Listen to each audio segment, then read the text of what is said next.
নমস্কার বন্ধুরা, ইচ্ছে হেসেলের আরেকটি ভিডিওতে আপনাদের স্বাগত। ছেলের আদেশ, রাত্রে ডিনারে ভালো কিছু চিকেনের প্রিপারেশন বানাতে হবে। তাই ভাবলাম অল্প কটা চিকেনের পিস দিয়ে বানিয়ে ফেলা যাক চিকেন এলাহি। তার জন্য প্রথমে আমি চিকেনটাকে ভালো করে ধুয়ে নিয়েছিলাম। আমার কাছে বোনলেস চিকেন ছিল না, তার জন্য আমি উইথ বোনেরই করেছি। আপনারা চাইলে বোনলেসেরও করতে পারেন। চিকেনটাকে আমি ভালো করে প্রথম পরিষ্কার করে নিয়েছিলাম। তারপর কিছু মশলা আমি এর মধ্যে অ্যাড করে দেব। তার জন্য প্রথমে ছোট চামচের 1 চামচ নুন দিলাম। নুনটা একটু কমই দেব, কারণ পরবর্তীকালে নুনটা আবার দরকার হবে। আর দেব ছোট চামচের 1 চামচ ধনে গুঁড়ো। তার সাথে দেব ছোট চামচের 1 চামচ হলুদ গুঁড়ো। আর দেব আদা রসুনের পেস্ট। এবার চিকেনটা যেরকম পরিমাণ থাকবেন তার উপর ডিপেন্ড করছে আদা রসুনের পেস্টটা। আমার যেহেতু কম চিকেন ছিল, তাই আমার এখানে বড় চামচের 1.5 চামচ মতো আদা রসুনের পেস্ট আমি এখানে দিয়েছিলাম। আর দেব হচ্ছে রিফাইন তেল সামান্য। দিয়ে ভালো করে মশলাটাকে মাখিয়ে নেব মাংসগুলোর সাথে।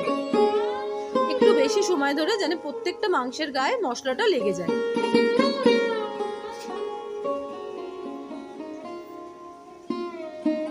এই মশলাটা ম্যারিনেশন করে নিয়ে আমি বেশ কিছুক্ষণ টাইম রেস্টে রেখে দেব। আমি এখানে ঘন্টা 2-এর মতো রেস্ট দিয়েছিলাম।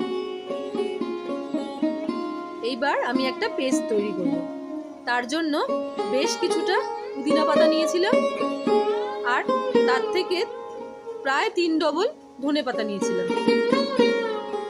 আর দিয়েছিলাম 4টে কাঁচা লঙ্কা।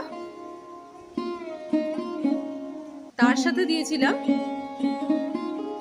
এখানে আমি কিছুটা পেঁয়াজ আগে থেকে বেরেস্তা করে রেখেছিলাম, সেই বেরেস্তাটা কিছু দিয়ে দিয়েছিলাম এখানে। তার সাথে অ্যাড করে দিয়েছিলাম ছোট চামচের থেকে একটু মিডিয়াম সাইজের একটা চামচের 4 চামচ দই।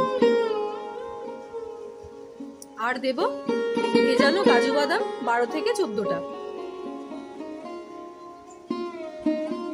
আপনারা যদি চান এখানে চাল মগজেরও ইউজ করতে পারেন।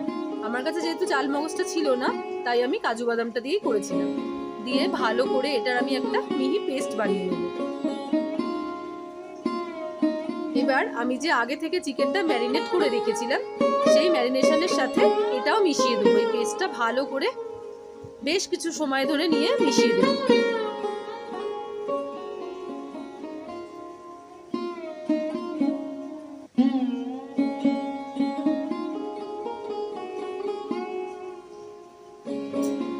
ভালো করে মশলাটা মিশিয়ে নেবার পর আমি এখানে 15-20 মিনিটের জন্য রেস্টিংয়ে রেখেছিলাম।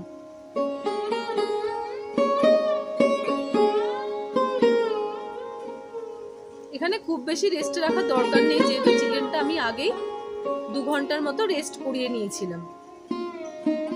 এবার কিছু মশলা আমি এর সাথে আবার মিশিয়ে নেব।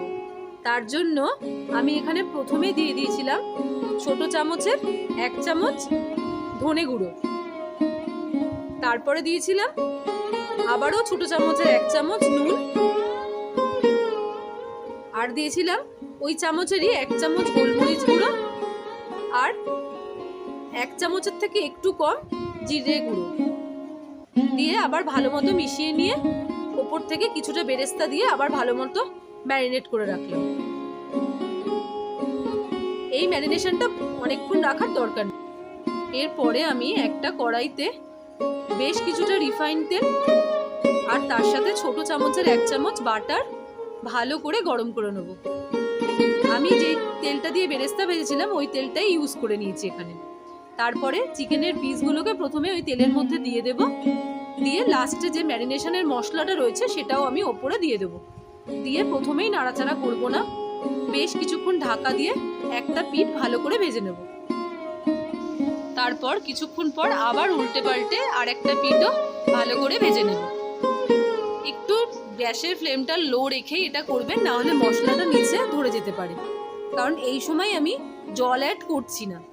কিছুক্ষণ ধরে মশলাটাকে একটু কষিয়ে নেব। দেখবেন মশলাটার থেকে যখন কাঁচা গন্ধটা চলে যাবে তখন বেশ সুন্দর একটা স্মেল আসবে, যেহেতু আমি বাটারটা এখানে ইউজ করেছিলাম। এই সম্পূর্ণ প্রসেসটা বেশ কিছুক্ষণ ঢাকা দিয়ে দিয়ে করতে থাকবেন। গ্যাসের ফ্লেমটা অবশ্যই আস্তে করে। কিছুক্ষণ নাড়াচাড়া করবার পর দেখা যাবে তেলটা মশলাটার থেকে বেশ অনেকটাই ছেড়ে দিয়েছে।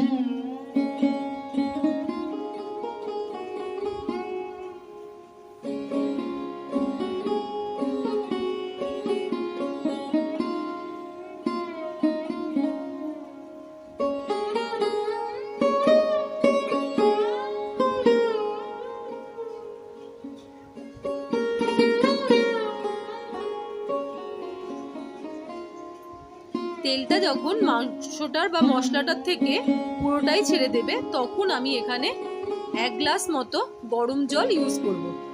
অবশ্যই গরম জলটা এখানে দেবেন। এবার যদি আপনারা মনে করে থাকেন যে গ্রেভিটা একটু বেশি লাগবে, সেক্ষেত্রে একটু বেশি জল দিতে পারেন, কিন্তু এই প্রিপারেশনটা খুব বেশি গ্রেভি এটার হয় না।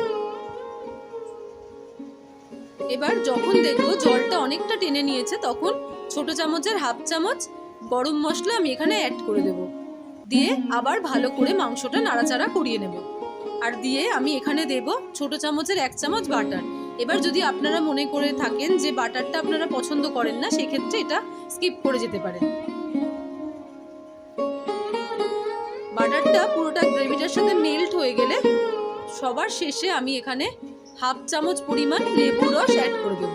লেবুর রসটা দিলে এই চিকেনের প্রিপারেশনটা অনেকটা স্পাইসি হয়, খেতেও অনেক টেস্টি হয়। ব্যাস হয়ে গেলে রেডি হয়ে যাবে আমাদের চিকেন এলাহি। এটা আপনারা রুটি, পরোটা, লুচির সাথে খুব ভালো মতো খেতে পারেন।